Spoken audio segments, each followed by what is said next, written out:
One eternity later. Hello guys, welcome to LNC Vlogs. Iya gali kami makaron sa Barangay Kabilawan dahil iya nakon igakandak ro akong project nga broiler chicken production sa agricultural economics. So makaron, pag-aumpisahan namon ni Papa ro pag-obra it kulungan. Roona namon nga ginobra ay nagpagagari anay kami it kahoy agraya ay may sukat nga 2x2 ag 1x1. Pagkatapos kara, ginumpisahan nyo namon it pagsukat ag pag-assemble it kahoy sa pag-obra it kulungan. Ag daywa gamang kami kara nga nagaobra bangod kung magbuo pa kami it labor ay nagadugang parehas sa gastos or sa expenses. Kaya waon kami nagbuo ay para makales sa gastos. Guys, harayon na kami na mata-mata namon ito obra ro kulungan. So haragon, natapos yun namon it assemble. Kaya makaron, pagabutangan nyo namon ni Papa it net ag i-secure nga hugot para maging matibay. So haron makita ninyo ako nga ginahugtan ko gamit ro stapler nga mabahog. 3 days later. Guys, haron ro among kulungan ag ready yung tanan nga gamit like tubian ag andang kaganan. Isiw lang gali ro kugang. Hi guys, okay man ro among kulungan nga ra? Kung may pangutana ka mo, hamanwa ko habidyohan ro pag-obra dingding ag buksan. Bangod may klase ako, ag si Papa lang ro nagpadayon. Ag sagamat hay natapos man. Ag makaron, mabakay akot sabod nga chick booster iya sa Car Bryan Hog and Poultry Supply nga makita iya sa Banwa. Harawon ako guys, nagabiyahe pagto sa baryo para magdagait. Binakay na ko ng sabod. A few moments later. Iyagon ako guys sa lugar nga kung siin iyaro akong mga alaga. Kakaabot ag kakabutang man it mga isiw iya sa kulungan. Bale 60 heads tanan ro among ginaalagaan nga ra. Ginabrooding sandara guys nakon sa sugod it 14 días. Kung wa ka mo kasayod kung alin ro ginatawag nga brooding, raya hay ro proseso it pagtao it kainit ag komportableng environment para sa mga bagong hats chicks. Nagabutang kami it brooding lights agud mapanatili nga mainit ro mga isiw, maiwasan do paggamig ag hikayaton sanda nga magkaon para madasig magbahog. Shun guys, saburan ta sandara. Nakamas gali ako. Di karon bagod ginasipon ako. Shun guys, haragalera akong gamit to. Kaya tawag nga feed container. Shun guys, saburan natin sanda guys. Ginbongbuan ko anay gali sandat bato.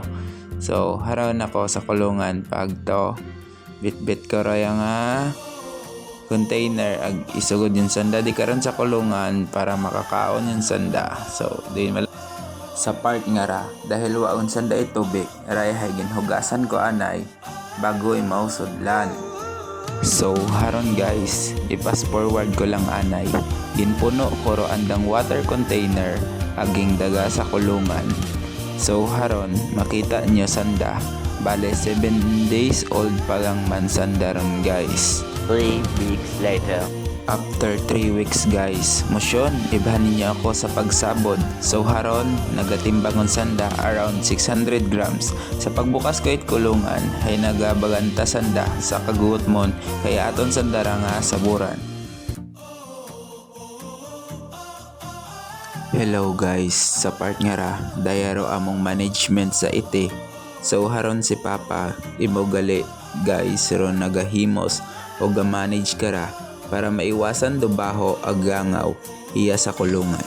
Then haron ngayang tarpaulin among gamit guys sa pagsagap sa mga ite.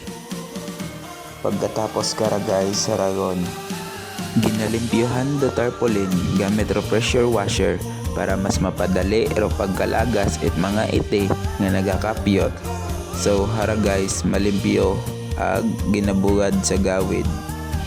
Ag uwa gunakon hapakita guys, pero pagbaylo it tarpaulin. Ipakita ko lang nga naka-arrange yun. Ay, di ba guys? Limpyo gon, wagot baho ron, ag wagon it mga higko.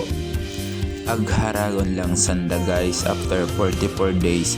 Wagon ro katunga bangod haon na it harvest.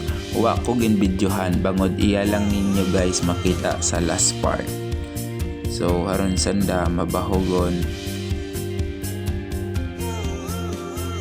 This day is slaughter day or harvest day. Finally, matapos sungid man ang project nga ra.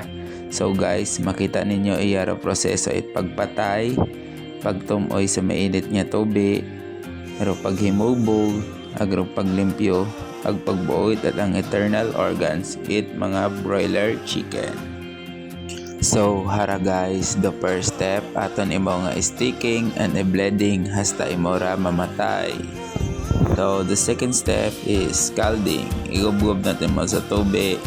Pagkatapos hay imaurahay atong himubugan. So haron guys makita ninyo ro amon nga labor nga naga himubog. Haron yung mamadasig ang mga idol. Shout out. Next step kara guys ay pagbuwit anang pit, anang ugo, pagbuwit anang internal organs. So hara guys si idol nagabuwit anang chicken pit.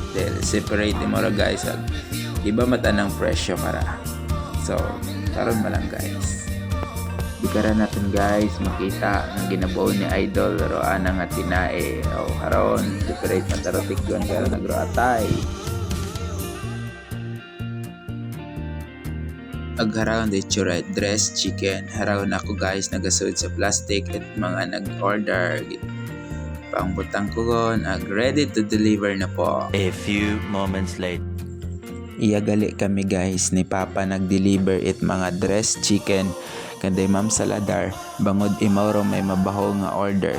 Bali guys mga 21 kilos among gin-deliver iya agin sugod tig isa-isa sa plastic bag then gin freezer.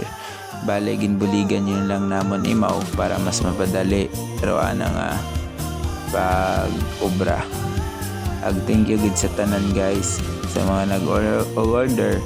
Ag salamat sa pagtanaw it akong vlog o kung video presentation hanggang sa muli. This project I learned how to make business and to manage our production and how to gain profit.